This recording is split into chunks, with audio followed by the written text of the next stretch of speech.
We moved, I think, from New York to Wallace, North Carolina at about 1977, 78, somewhere around in there, according to my brother. And there's a picture floating around that reminds me of that exact time, and I remember this time. Um, I'm wearing, in this particular picture, I'm wearing an Incredible Hulk kind of little muscle shirt with the little straps. It had a comic book version of the Incredible Hulk on the front. And I remember I'm listening to a watch tick. I think it was an Incredible Hulk watch too, because I had a thing for comic books, specifically the Hulk, ever since I was small. Ever since it was Bill Bixby that played the Hulk on the TV show, and it had that song, boom, boom, boom, boom, that real sad song that used to make me really sad every time I heard it when he was walking off and stuff. But anyway, I digress. Um, and I had on these little cut off denim shorts, which was odd, I think. Well, no, it wasn't odd back then. We wore those kind of things with the long tube socks with the stripes around them. Anyway, we had just moved to North Carolina, and I remember specific things about it, man, that I think I'll never forget. One of those things was the smell. When we first came to North, and it's not a bad thing. When we first came to North Carolina, I remember the smell being kind of earthy and moist, with like and very floral, like just plants. You could smell. It was just it smelled natural, and that was like one of the first times I'd ever experienced it. Um, Another thing was that oppressive heat, with the humidity, which is something I didn't enjoy. And the third thing was the sound, and the sounds were of like insects. It seemed like the air was just alive, and there were birds, and you could hear everything, and it was just so unique. It was almost like sensory overload when we first got there, because it was just something I had never experienced before. So that's when we came down and how I perceived North Carolina at first. Um, so let's talk about work. Um, I started working really early in life, mostly just in fields and things, though, which is what everybody down there kind of did. When I say worked in fields, I mean tobacco fields, cucumber fields, picking cucumbers, picking peppers, watermelons. Did I mention blueberries, strawberries? You name it. If it grew in a field, I probably picked it. And I remember one of the things I remember about that is age of people working there. The first thing I remember is the age of people working there would run the gamut.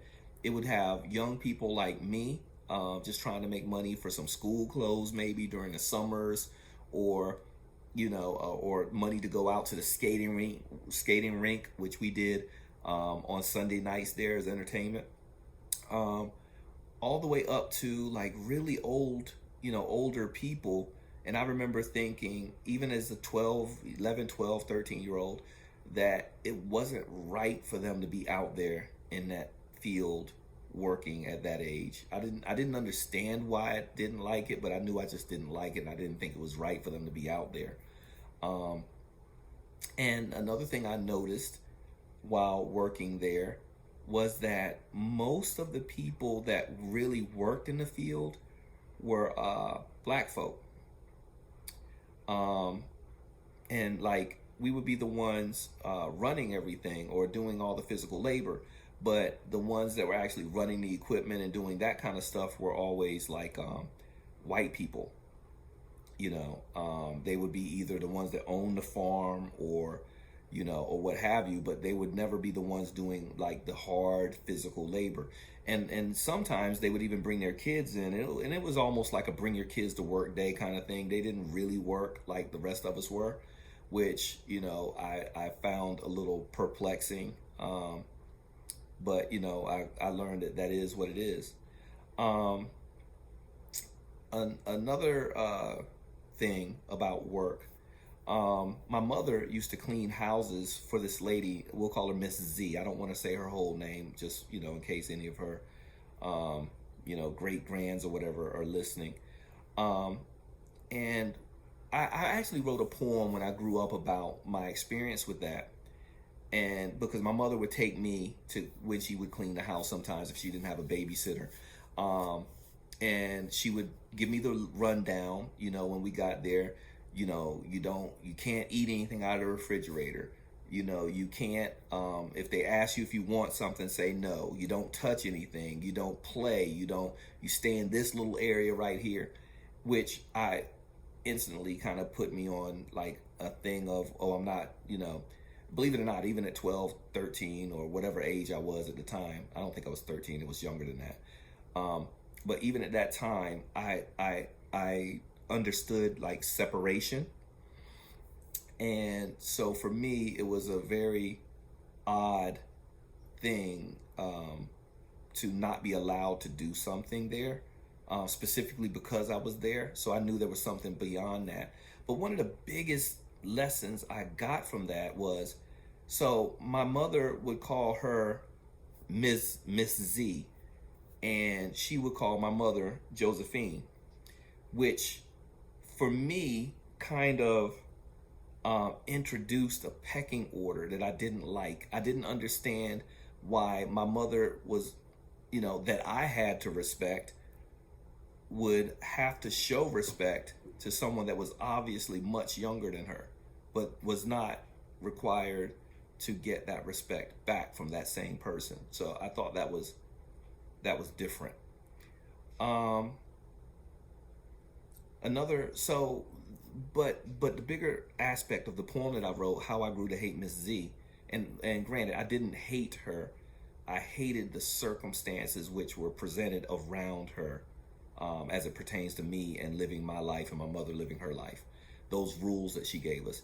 And even worse than that was, I remember I would look at the fridge, and sometimes, we wouldn't have a lot of food at the house, or we would want more things and we didn't have it, obviously. And I remember thinking, I'd look at her fridge when my mom would clean it out and she would throw away food and stuff. And I would think, that it was unfair that they had that kind of thing. They had food like that when sometimes we had to just make do with whatever we wanted, whatever we had, which my mother did the phenomenal job with, doing what she had to do. But also looking around the house and seeing all the nice stuff and being like, wow, they have a TV in that room and that room. Or, or seeing something that was kind of odd. I'd see the pictures in the nice frames on the fireplace, or something like that. And I remember thinking, wow, they all look so happy and so satisfied in these pictures with all the big smiles and everything. And they just have everything so going so well for them. So in the poem, I wrote that Miss Zella's house and the things in it would often taunt me, because after we leave there, with all this, I didn't know the word at the time, but all this opulence, and go back to our house, and I would be reminded of what it was like to want. And so it kind of like that whole work scene there kind of helped paint the beginnings of my picture of work and relationships, work kind of relationships, and so, yeah. So another thing that I did, when I mentioned the tobacco thing, kind of going back to that. So just to kind of give a description of what that kind of work was like, was our days would start, man, at like 4 or 5 in the morning, because you wanted to beat the heat, and you had to do things like you had to empty. So we had to empty the barns that we had filled up the previous few weeks. I don't know what the curing time was, but we'd empty that barn, and that would be the barn that we would fill back up. So when you empty the barn, everything was in these racks. So you had these metal racks that when people would, pull the tobacco, or crop it as we called it, you would take the leaves, and these racks were long, and it had the top half would have spikes that, like this, and then the other one, they were the same kind of things, but you would just turn one over and they would just click in like that around the tobacco.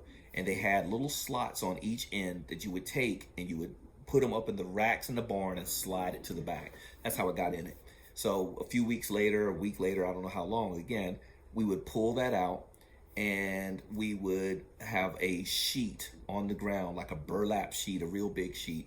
And you would take the tobacco out of those and you would lay it in these sheets, and you would tie the sheets up in a big bow kind of, excuse me, at the top. And then you'd have like a, I don't know how many pounds those things weigh, but they were heavy. It would take like 4 or 5 people to move them. And we would take them and we'd throw them in this old abandoned house that we would leave them in, I'm assuming until it was time for the farmers to take them, the bundles out to sell them.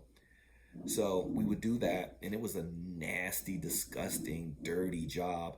And I don't know if you know much about working in tobacco, but tobacco plants secrete what we call it tobacco gum.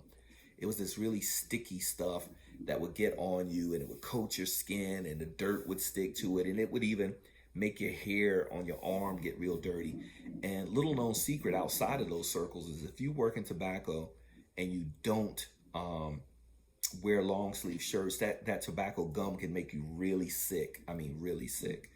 So yeah, that was just working in the tobacco. We'd fill those things up, and then we would go out in the field and we would, crop the tobacco and fill up the barn again. That's what we would do every time.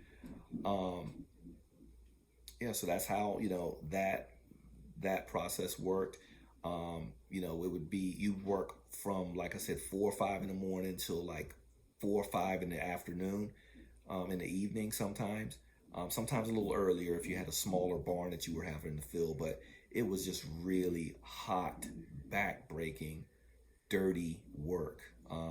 Sometimes I'd come home, I'd be so tired that I would just lie down in the front yard to kind of gain my strength. I would go to sleep right on the ground because I was just too tired to go in the house, take my clothes, the dirty, nasty, muddy clothes off, and take a shower and then lay down.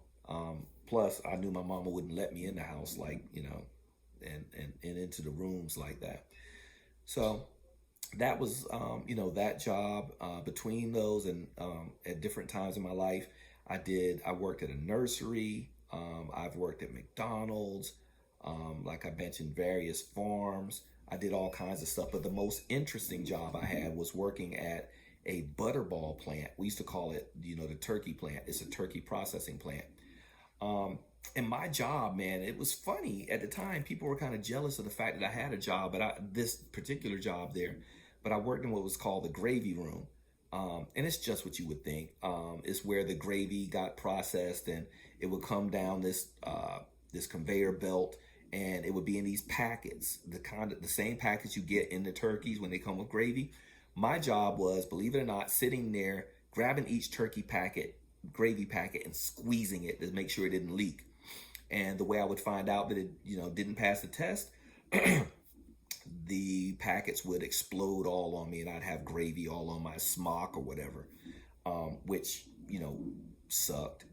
But another aspect of my job was, and when the gravy packets were good and sealed, we would throw them into a vat of ice. So every now and then, excuse me, we'd have to go get more ice to go in the vat.